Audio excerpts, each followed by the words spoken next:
Hello everyone, Ron from HEISTMAN'S Hit the Road. Welcome to our channel. In today's video, we're going to take you back in time. We were camping at Hershey Thousand Trails and we had just attended the Hershey RV show. We had wanted to upgrade the suspension on our rig to give us more peace of mind. We'd seen so many videos on YouTube about shackle failures that made us want to upgrade our suspension to heavy-duty shackles and wet bolts. We already had the CRE3000 equalizers on our rig, but wanted to go one step further.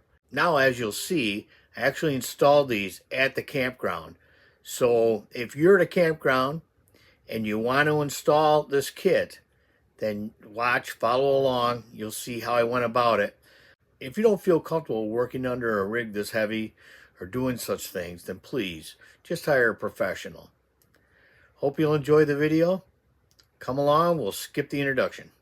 I just completed upgrade to the MORryde heavy-duty shackles and wet bolts on the driver's side of my rig. I did it without bringing the slide in. I'm going to step us through the upgrade on the other side, but I'm going to bring the slide in first.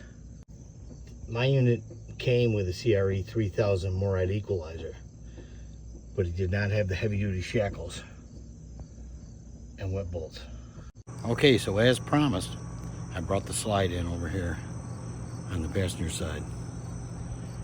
It's going to give me much better access underneath. Yesterday was a hard day, hard night's sleep. Old cuss like me. So I'll step you through it. I'm using my old bottle jack. Of course, I don't have everything I would have if I was at home and had access to my garage and all the tools I once owned. But as you know, we're full-time on the road and this is stuff I carry. I don't normally carry this much blocking, but to be safe, I needed to get blocking. So Jackie and I went to the Home Depot yesterday and had 3 cold bin, which were 70% discounted, 4x4x8 pressure treated lumber. I couldn't get non-pressure treated. I wanted to because then I could just burn it, because I'm not going to carry all this weight around. It's ridiculous. But cut each one in 8 equal lengths, about a foot apiece, and I'll show you how I'm going to use them. I do carry some blocking around and I'm using that under the jack in most cases, so I'll show you what I'm doing. So the tactic I'm using is to get the wheels off. And I could do that obviously without supporting the rig, but I don't want the rig, and they don't recommend that you do this anyway, but I don't want the rig on the landing gear only. So I'm not going to lift it high. I'm going to basically leave it on the landing gear, but I am going to put supports in front of and behind the wheels. So I've supported on the jack stand with this set of blocks. Now I'm going to remove the jack and these blocks, so I can do the same on the back side of the wheels. I'm using a heavy duty 36mm impact socket on top of my jack. And what that does is give me a lot more surface area to impact the frame, support the frame when I'm jacking. And like I'm saying, I'm barely going off. Like right now I'm on the jack stand and I'm still down on my landing gear in the back. So all this is going to do is keep my leveling jacks from bearing all the weight when I remove the wheels and let the axles down when I do all the work. Okay, so I jacked the back of the rig. I got the jack stand and blocks securely in place, and as you can see, I'm still on my rear leveler. I will leave the jack in there as another measure of safety as long as it remains out of my way. Next step is to loosen the lug nuts so I can get them off after I jack the axles. Okay, I've used my trolley jack to lift the axle enough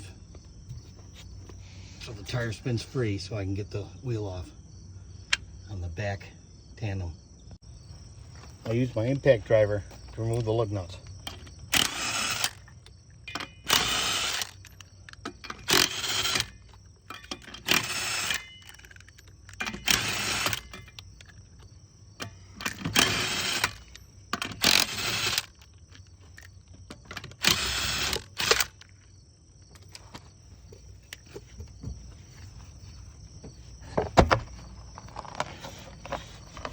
I'll do the same for the front tandem.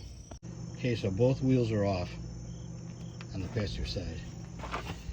And what I learned from doing the other side is that even though I didn't have the wet bolts and heavy duty shackles, they were all bronzed bushed.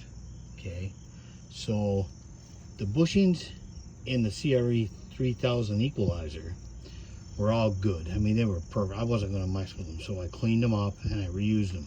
Okay, I drove the bushings because they were kind of messed up out of here and replaced them out of the spring shackles. And what I did also learn were the bushings in the back were hardly worn at all. And when I did replace one, what a bugger lining that thing up. So what I'm going to do is I'm going to start by just changing the hardware, the bolts on the permanent hanger side of the front and rear leaf. I'm going to do that without changing the bushings, without trying to lose alignment, because that was a real bugger.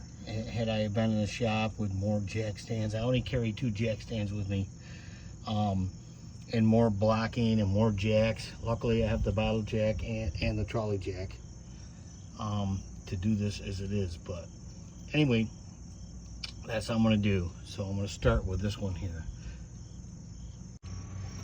So 11/16 socket right here. It's hard to see with the backlight. Right here, 7/16 socket, counterclockwise. I'll take that nut off. The bolt should not turn because it's splined into the other side. It's actually driven in to the other side on installation.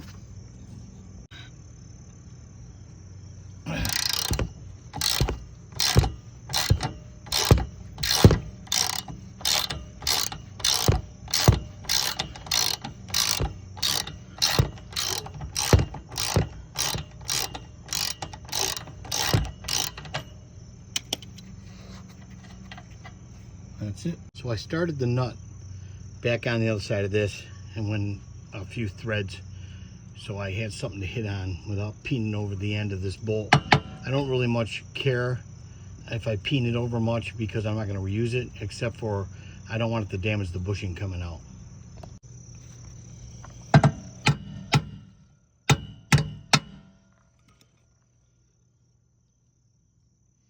So what I'll do is I want to install the new wet bolts from the other side.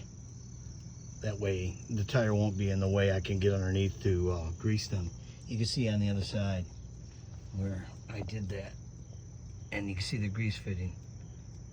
So I'll try to install the new bolt as I'm removing the old bolt. So hopefully I won't lose alignment and it'll go smooth. I want to give a little installation tip before we proceed. These are the bushings that go in, and what makes this this kit so much better than the old kit, these are more than double the width and the beef of the old kit. Not only that, but these are wet bolts. So here's a grease fitting here, and as you can see, there's a hole right here. And as you put grease in here, the grease comes out between the pin and the bushing over here on this side. So it's on the side to keep the weight off it. So you want these installed that way, because if the weight of the unit was on that bushing pressing against that hole, you probably wouldn't get any grease in there. Now, these are splined in to this shackle, these bolts like I explained on the other one there. And you can see these splines right here.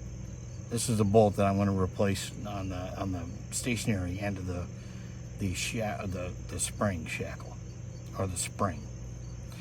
And the trick to remember is you should mark it so you know where that hole is. So that is not up or down, it's sideways, right? So I've got a pen here. So what I'm going to do is just give it a mark right here, so it lines up with the hole, and I'm going to do the same thing on the other side. That way I'll know, because this, when I'm installing this, I could turn it installing it, and that hole might not be in the right orientation. And that's what I wanted to share. Make sure that when you're drawing this bolt head in to this stationary shackle assembly or stationary support, that you get it drawn in tight so those knurls are drawn into the steel to keep it from turning, and that there's no gap between the head and the support. As you can see, I've got that on the side, the mark, so it isn't straight up or down, it's sideways, so the grease will be able to get in. Okay, now that I have that drawn tight, everything's done there, I'm going to go and do the same thing to the rear spring stationary support. Before you remove any of these bolts, make sure you have the axle you're working with supported. In this case, I have my trolley jack under it. So this came right off there. That's what it looks like without it. And like I thought, and just like the other side, the bushings are in great shape. So what I'll do is clean those up, and I'll show you when I do that. As on the other side, I will change these bushings out. And they're a little worse for wear. And okay, I've loosened all the nuts on these bolts, this bolt, and these bolts, because those are the ones that are left to do. I didn't film it because they were mowing around here, and you can still hear them, but it would have been senseless to film it. They were making a lot of noise. So what I'm going to do is I'm going to remove these. I'm going to try to pull this whole piece off, and the shackles and everything, in one shot. I didn't do that on the other side. I did it one at a time, but I think with everything supported, I'll be able to do that. So wish me luck. You know, I wasted a lot of time trying to drive them out in one piece on the other side, but what I ended up doing is just getting behind it with a screwdriver and kind of breaking it in half. They're very brittle. They're very hard bronze, so I put something down to catch the pieces when they shoot out the other side, just so I don't give myself a flat tire, and the next guy doesn't have to worry about it as well. So I am in a campsite. Just a regular screwdriver.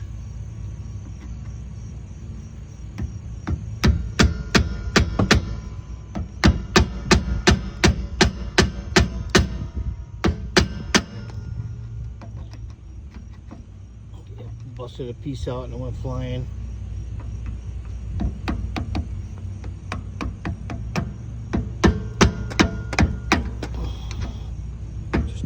Just trying to get behind it in there. It'd be hard to hurt the spring, eh?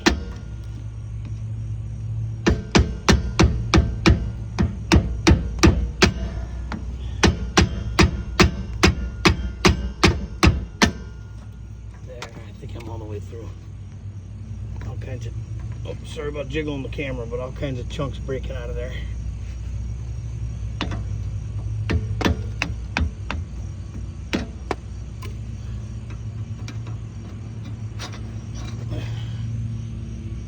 There you go. That's most of it. The rest is on this bag. More mowing going on. Sorry about the noise, but to install the new bushing, I just kind of get it started in there. And I found using one of the old shackles,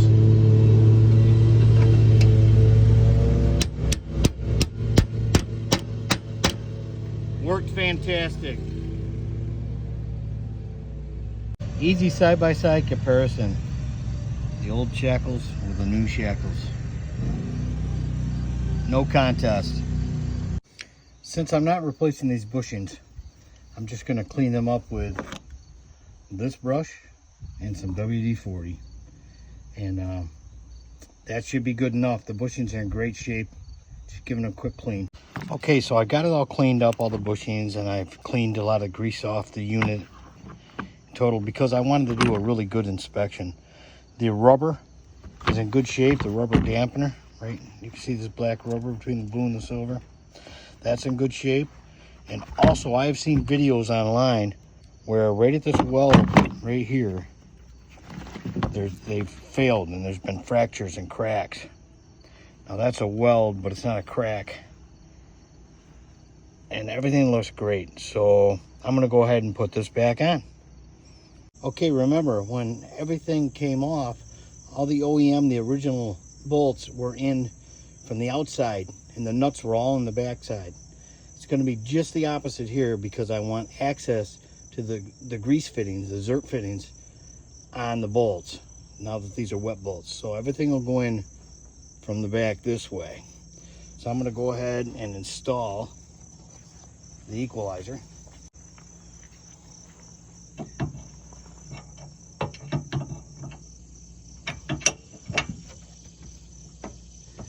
And I'll have to draw that in. Remember the knurls. This side has the knurls because the bolts were in the front. So it's gonna have to draw that in from the back now because now the knurls are in the back on that bolt to keep it from turning. But if you remember, I forgot to mark where the grease hole is. I'll go ahead and take care of that. Okay, I removed it, I marked it, I reinstalled it. I'll go ahead and start the nut and then I'll draw it in.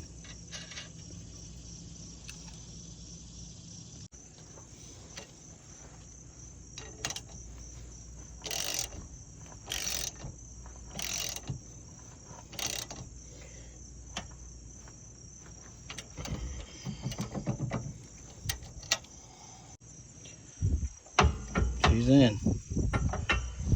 Just have to install the last two shackles and wet bolts.